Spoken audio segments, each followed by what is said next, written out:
Titanic movie तो आप सबने देखी ही होगी, पर टाइटैनिक जहाज़ के राज के बारे में किसी को नहीं पता।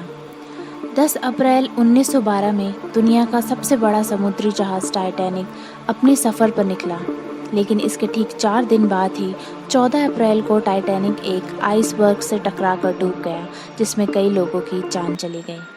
लेकिन क्या हो अगर आपसे मैं कहूँ कि टाइटैनिक कभी डूबा ही नहीं?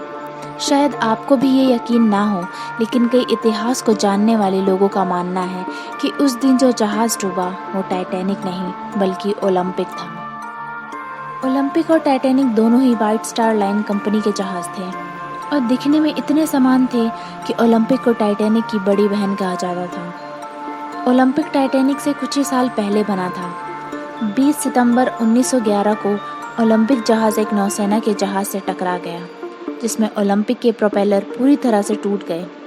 जब व्हाइट स्टार लाइन कंपनी ने इंश्योरेंस की मांग की तो इंश्योरेंस कंपनी ने उन्हें पैसे देने से मना कर दिया, क्योंकि हादसे के समय मौजूद लोगों ने हादसे की वजह ओलंपिक जहाज़ की तेज़ रफ्तार को बताया। इंश्योरेंस के पैसे ना मिलने की वजह से व्हाइट स्टार लाइन कंपनी को बहुत नुकसान हुआ और इसकी वजह से टाइटैनिक के बनने का काम भी धीमा हो गया। और फिर इसी नुकसान की भरपाई के लिए कंपनी ने एक प्लान बनाया, जिसके मुताबिक उन्होंने ओलंपिक जहाज़ की मरम्मत करके उसे टाइटैनिक की जगह समुद्र में उतार दिया और टाइटैनिक को ओलंपिक की जगह खड़ा कर दिया।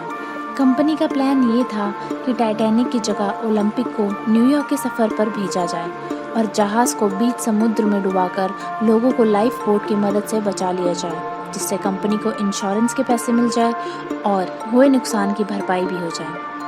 इस प्लान को बहुत ही सीक्रेट रखा गया, जिसकी जानकारी सिर्फ 4 लोगों को थी, जिसमें व्हाइट स्टार लाइन कंपनी के चेयरमैन जे ब्रूस, लॉर्ड पीरी, टाइटैनिक के डिज़ाइनर थॉमस एंड्रयू और व्हाइट स्टार लाइन के मालिक जेपी मॉर्गन शामिल थे। तो क्या सच में टाइटैनिक का डूबना सिर्फ एक इंश्योरेंस स्कैम था या नहीं?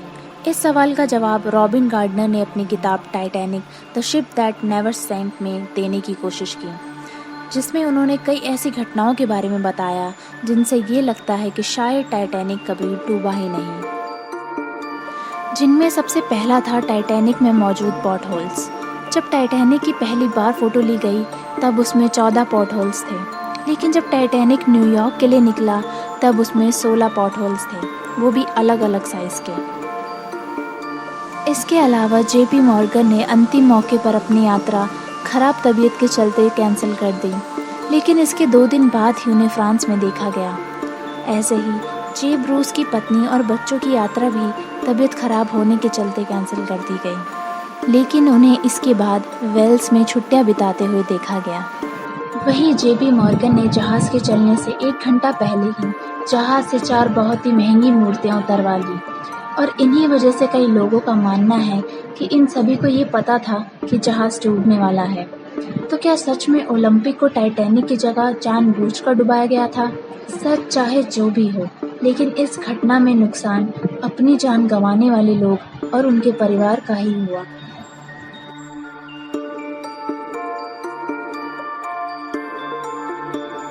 आज की वीडियो पसंद आई हो तो इसे लाइक करें, शेयर करें और ऐसे ही हॉरर मिस्टीरियस वीडियोस देखने के लिए हमारे चैनल को सब्सक्राइब करें।